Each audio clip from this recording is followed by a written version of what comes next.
Welcome to my YouTube channel Mechanical Engineering Management, and this is a basic mechanical engineering video lecture series. Today we are going to discuss about air standard cycle. So let's see, first of all, the question can be asked in your examination. State the assumptions of air standard cycle. Define the air standard cycle. Explain the types of air standard cycles briefly. Explain why air standard cycles are used for the analysis of IC engines. So let's see. Start with the concept of air standard cycle. The air standard cycle is an idealized thermodynamic cycle. So very simple, there are lots of assumptions, that's why it is idealized, or you can say hypothetical cycle. Thermodynamic means there is a focus on the exchange of heat and the work done. That's why it is called as thermodynamic cycle. Used to analyze the performance of IC engines, or you can say internal combustion engines. Now the definition of the air standard cycle. So my dear friend, you have to remember this definition for the air standard cycle. An air standard cycle is a thermodynamic cycle in which air is used as the working fluid. So my dear friend, keep in mind, in the air standard cycle, air is used as a working fluid. That's why it is called as air standard cycle. The cycle is assumed to operate under ideal conditions, means lots of assumptions are there. It represents the ideal behavior of IC engines. Now the types of air standard cycles. Basically, there are 4 different types of the air standard cycles. Here you can see Carnot cycle, Otto cycle, diesel cycle and dual cycle. So let's see one by one briefly. Carnot cycle is the most efficient theoretical cycle. It is actually not practical cycle because of there are lots of difficulty to implement this Carnot cycle in the real practice. Next, in Otto cycle, you should remember that heat addition is at constant volume process. Particularly the Otto cycle is used for the petrol engines, or you can say spark ignition engines. Next, in the diesel cycle, heat addition is at constant pressure process. So my dear friend, keep in mind, the main difference between Otto and diesel cycle is the heat addition process. In case of Otto cycle, heat addition process is at the constant volume process, whereas in diesel cycle, heat addition is at constant pressure process. This is used for the diesel engines. Now the dual cycle. Heat addition is actually partly during the constant volume process and constant pressure process. This cycle is actually represents the real IC engines more accurately. Now the importance of air standard cycle. Simplifies complex engine analysis. So real engine processes are very complicated because of there is actually the combustion of air and fuel mixture. And in air standard cycle we have assumed the working fluid is only air. Apart from that, there are heat losses, frictions, etc. So if you consider these all things, then it will be the little bit complicated analysis. So the air standard cycle assumes that air as the working fluid only and ideal processes are there so that you can make your analysis easy and simple. Now it provides a basis for the comparison. So already we have discussed there are actually different engine cycles like Otto cycle, diesel cycle, dual cycle. So this air standard cycle gives the basis for the comparison of these all cycles. Next, helps in efficiency calculation.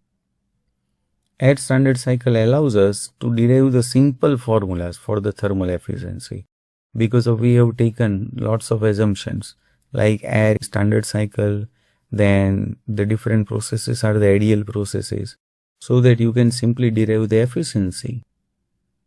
And this helps in understanding how design parameters affect the performance. Next, useful for the engine design.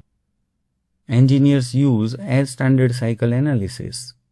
Because with the help of this analysis, you can select the proper compression ratio, improve efficiency, and optimum engine performance. So air standard cycle analysis is useful for the engine design. Next, foundation for the real cycle analysis. Before studying the actual engine behavior, student must understand air standard cycles. Because if you directly study the actual engine behavior, then it will be the complex engine analysis. So student must understand first the air standard cycles so that you can go for the real cycle analysis.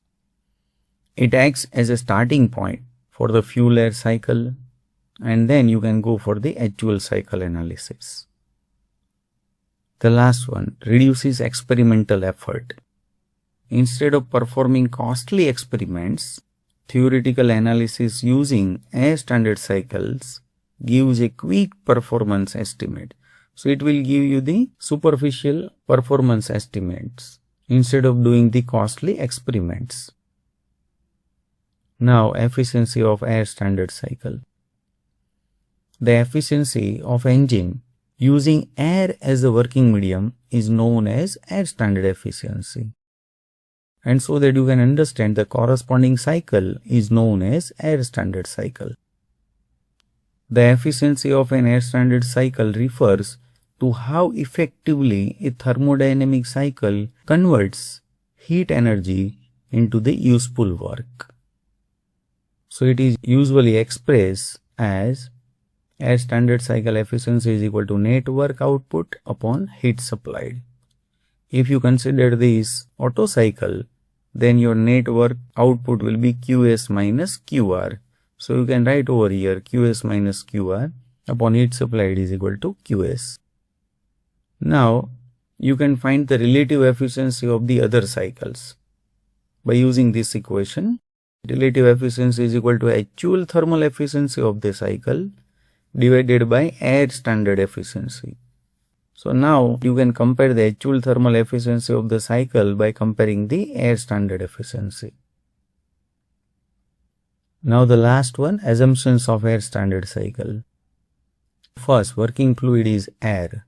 You know that in the Otto cycle there is a fuel air mixture as a working fluid. So air is used as a working substance throughout the cycle. So that is the assumptions in the air standard cycle. No actual fuel combustion takes place. Second one, closed cycle. Here you can see closed cycle means the same air circulates continuously. So no intake of fresh air or exhaust gases. But in reality you know that there is a intake of air as well as there is a exhaust of gases. Third one, air behaves as an ideal gas. We have assumed the working fluid as air and that behaves as ideal gas means it follows the ideal gas equation PV is equal to mRT, and so that properties are predictable and simplified. Next, specific heats are constant. You know that basically there are two types of the specific heat, Cp and Cv. Cp means specific heat at constant pressure and Cv means specific heat at constant volume, and both are assumed over here constant and independent of the temperature. But in real practice both are actually the variable, means they are vary with respect to the temperature. Next, all processes are reversible. In this diagram you can see there are assumptions that all processes are reversible, means there is no any friction, and so that you can ensure the maximum possible efficiency. But you know that there is always the friction. Here you can see there is a friction between the piston and cylinder. No heat loss. System is perfectly insulated. That is actually the assumptions in the air standard cycle. But you know that there is no any perfect insulator in all around the world. So heat transfer occurs only during the specified processes. Next, combustion is replaced by the heat addition. Here you can see. Actually there is a combustion process, but in cycle that is actually replaced by the heat addition process. So again this is actually the assumptions. So actual combustion process is replaced by heat addition at constant volume. Here you can see in case of Otto cycle, and heat addition is at constant pressure in case of diesel cycle. The last one, exhaust is replaced, here you can see, by the heat rejection. So instead of exhaust gases leaving, heat is actually rejected to return air to its initial state. Thanks my dear friends for watching this video. Kindly like, share and subscribe.